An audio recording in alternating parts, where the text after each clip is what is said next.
is Nintendo taking things too far. Now what I'm actually talking about here is DLC or downloadable content. Now downloadable content should be about it comes out 2 years after the game to add extra content, not content that should be cut like we've seen previously with the Pokemon Legends ZA DLC. But we've also seen this before, even before the game has even been announced, like The Legend of Zelda Breath of the Wild. Now we have seen DLC before the game was released, which is a very, very strange move. But also, did you know that we've also seen DLC for Super Smash Bros? But I feel like now, the DLC is really, really weird. Like the Donkey Kong Bonanza DLC. Now this is something that I feel like probably should have been inside the game. But Nintendo didn't put it inside the game. Instead, they waited 1 month to announce this DLC so then they could put more content. Maybe they thought that the game would be worth the price, which I say that Donkey Kong Bonanza is technically worth the price, but maybe not the DLC, because remember back then, you used to be able to buy a game, you would have all this stuff with it, like Super Mario Odyssey. Now, you were able to complete the game 100%, and a couple months later, we actually got a free update that added speedruns and a whole bunch of things. Now, this is essentially what the Donkey Kong Bonanza DLC is, but we got completely for free. Also, you had the ability to go to the Mushroom Kingdom. Now, the Mushroom Kingdom was really cool because you had like a whole little level that you can go and explore to your heart's content. So I feel like that game was 100% completed. But now when you're looking at Donkey Kong Bonanza, what in the world is going on here? We didn't get DK Island. Now, DK Island, we probably should have had DK Island because it has all of that stuff. And also, since it's the same team that made Super Mario Odyssey, don't you think that they should have added these two things? Because these DLCs are very, very similar. So just maybe they could have added that. But I just don't want to sit here and talk about DLC. I don't want to sit here and complain, oh my goodness, they should have added this. But it's a little bit true. Okay, then if we take a look at Pokemon. Now, Pokemon is a very hot subject right now because this DLC was announced before the game was even revealed. But may I tell you that this has actually happened before, like The Legend of Zelda Breath of the Wild, and I was going to say Tears of the Kingdom, but we never got DLC for that game. The Nintendo Switch 2 could have been the era that we could have shapeshift everything and made it so much greater. But now, it's just a shell of its former self. I mean, no, it's not. But we gotta look at this. So, Pokemon is getting DLC. But this DLC is very, very weird because you can tell that it removes the post-game from the game. And also, you have to pay to get extra Mega Evolutions. So instead of the game being $70, or if you're buying it on Nintendo Switch 1, $60, plus your like $30 DLC, this game's going to be $100, or $90 if you're playing on Nintendo Switch 1. It's going to be $100, which is like, what is going on here? Why are you paying for a post game? Something that you probably would have seen free for every single thing. Pokemon not exactly the company that you want to see this change, because half of the games are I don't really want to say here, but half of the games are a little bit wishy-washy. So now that we got that out of the way, what do you think about this? Do you think that the DLC problem is out of control? Because not only are you losing content, I think DLC is fine for a couple years after the game if you want to add content to that game, or maybe if you want to do in the case of Super Smash Bros. I guess in this way, this is kind of fine because then it adds more and more characters. Because Sakurai has done a really great job on Super Smash Bros. Everyone loves Super Smash Bros. But now when we're taking a look at games that cut content just so you have to pay for it and make the game even more expensive is a little bit of a problem in my opinion. Now, in defensive games that I say that would be okay if they did this, was The Legend of Zelda Breath of the Wild. I keep coming back to this game, but it's really, really true because of the way that they sort of did the content. Now, you can play the entire game. You can feel the full story of this game. But if you want to pay a little bit more to get extra bonus little nuggets of story, well then you just pay, what is it, $30 for that game or the DLC, and you can experience the full length of Breath of the Wild, it didn't really remove some chunks of story and made you pay it for the post game. This is just some little extra content, like going to save all the champions once again and getting yourself a sweet motorcycle, which is really cool, because then you can ride all over Hyrule with your motorcycle instead of using horses. So you feel like you're part of the Sheikah gang. So overall, that DLC was fine. And also Trial of the Sword. Now, this was a very interesting one because you didn't need the Master Sword upgrade, but it was nice to see that the Master Sword would have been upgraded to its full power. So I think that those DLCs are fine. In the case of Super Smash Bros., I also think that that DLC is fine. You can pay $5 for a character and you also get a little track or a music pack or something, which is really cool, because then, hey, if you want a character, there you go. You can pay for this extra character, like Steve from Minecraft.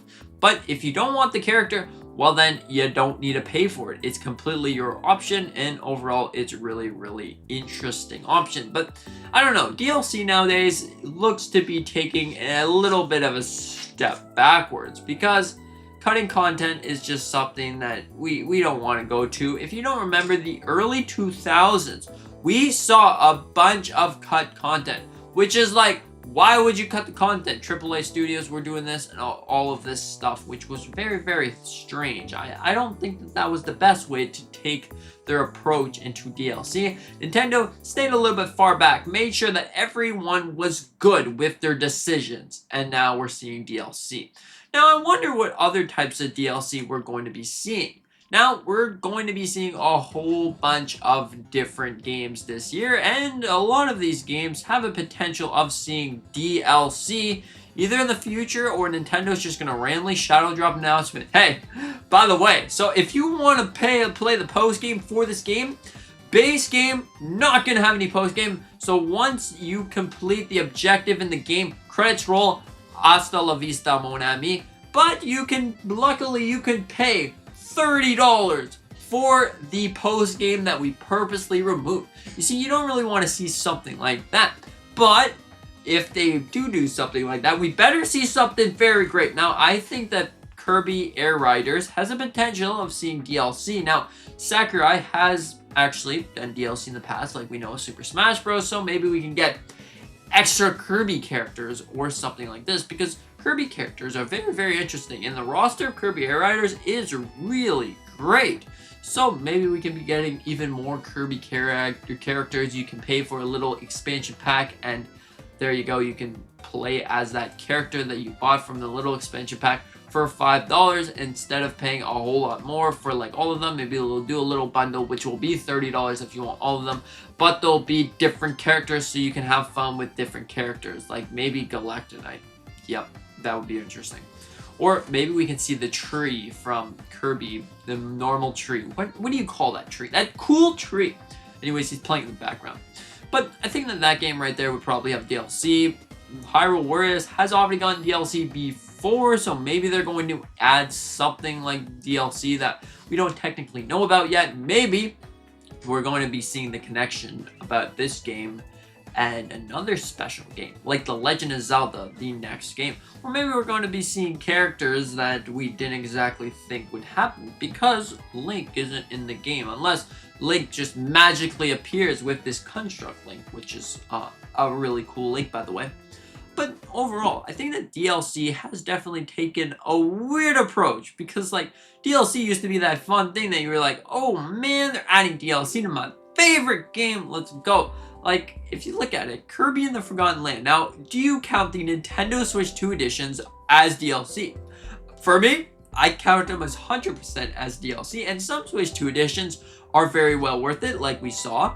Other Switch 2 editions are very questionable, to say the least. Like, for example, Mario Party TV Jamboree. Now, this is completely fine if you like this game, but this one is a very interesting DLC. You get access to the camera controls, extra little, or the camera that you're able to play with your friends or something. You get Nintendo Switch 2 mini games, and other things, which is like, okay, so this is some cool added content. Imagine Nintendo being free or adding all the DLCs inside of the expansion pack. Then that expansion pack would be truly worth it. Like you're paying for Xbox Game Pass or PlayStation Plus or whatever. It's pretty much all the same price, so why don't we add some DLC inside of this expansion pack? You know what I'm saying, Nintendo? Wow. But overall, DLC has definitely taken a weird turn, but you might like it, you might hate it, because overall it adds extra content, but also removes content that should have been in the game from the start. So I don't know how I feel about this. I think that in some cases it's fine. Like Kirby and the Forgotten Land came out in 2022 and they added some DLC to add extra world, which is not technically extra worlds. It's like the same world, but with like blue crystal-y stuff, which is cool. But the game looks good, runs good, and plays good, so I give that a pass. The Legend of Zelda Breath of the Wild, now this DLC was announced before the game, but the game wasn't super like as expensive as games are now, and we could trust that that right there was quality content. So I give that a pass as well, because you had the base game. The base game pretty much did everything. It didn't cut anything. I mean, it did cut a little feature of quality of life, like the hero's path, but we could excuse that. Overall, if you didn't want to pay for the DLC, you didn't feel like you were forced to pay for the DLC. But now, when we're going over to Pokemon, this is a big hot subject, and I want to bring up my opinion. Now, when we're going over the Pokemon, you play the game, but then you feel like you're missing out. Like, you beat the game, you don't get a post-game, which in most Pokemon games should always have a post-game. Add extra legendaries, add extra Mega Stones, so you can go back and sort of play the game, like by just catching Pokemon and maybe battling inside of the Z tournament or whatever the case may be. But now that you're seeing cut content, you don't have that post-game to look forward to, and maybe you just end up never ever beating the game. Because some games, this actually happens to me, by the way. I start playing the game, I'm having a fun time, a couple days later, there's no incentive of going to beat the game, so I completely forget about that game. But it could be just me. Maybe I'm just too busy working on the next ideas, and maybe that's the case. Could be it. But what do you think about DLC? DLCs are strange. In my opinion, they're completely strange. I think that Nintendo definitely could do DLC better and stand above the competition, not join the competition when it comes to DLC, where you pay for the base game, but then you're paying for the extra bonus juicy content. Because sometimes DLC is better than the base game. Yeah, that's just wowzers. Anyways, thank you so much for watching. What do you think about all of this DLC nonsense? Do you think, now I'm speaking clearly to you, do you think that DLC will be fixed in the upcoming months or years, maybe? Or do you think it's going to get worse? We're going to be seeing the next, who knows, The Legend of Zelda. And you can beat 2 champions, or however this game will play. You can beat 2 of them, but you have to pay to complete the game. Do you think DLC is going to get that far? Or is it just going to be like extra little things that are getting cut from the post game, so you don't have an actual post game unless you have to pay $100 a game? Which then I feel like people will freak out. Like if you sell a game and then you say, hey, by the way, not only did you find that $70 was too expensive for a game, $80 was also too expensive for a game. We're moving it up to $90, but if you want the complete experience, feel free to drop $120 on this game, because trust me, it's very, very well worth it. It's pretty much the same game that you've seen 10 years ago, but now it's in a fully new light. We got the DLC, we got the extra 8K content, and also we got that powerful juice of Zelda stuff, and you can bring in any character that you want. You can create your own character and do all of this stuff. So join us with your wallets open and our our $120, because you're going to have the time of your life with this game. Now, this game only lasts about like 10 hours, but hey, if you want to spend extra time on this game, you can also buy this DLC, which is going to be $150 game. So an extra $30, you can play the game for 20 extra hours. Please, Nintendo, don't turn into EA. Please don't. Yeah, well, that's my rant. Thanks for watching. See you on the next one.